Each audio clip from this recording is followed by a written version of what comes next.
शहीद कॉलोनी सकरण जी मुसमात जमीला धीअ कादिर बख़्श सकण press club में प्रेस कॉन्फ्रेंस कंदे इल्ज़ाम मड़ियो आहे त संदसि शादी अटकल 7 साल अॻु दोस्त अलीअ सां थी हुई, जंहिंमां मूंखे 3 ॿार पिणु आहिनि।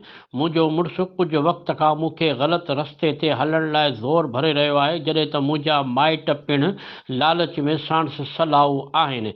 मां हिन वक़्तु मुड़ुस खां अलॻि सकरण जी शहीद कॉलोनीअ में मसवाड़ जी जॻह ते रिहाइश पज़ीर आहियां।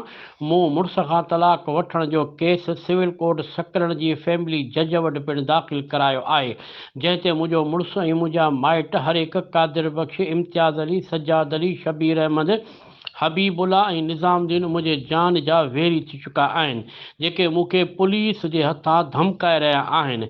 मां DIG शहीद बेनज़ीराबाद, SSP शहीद बेनज़ीराबाद, DSP सकरण ऐं SHO सकरण खे अपील थी करियां त मुंहिंजी जान जो तहफ़ुज़ कयो वञे।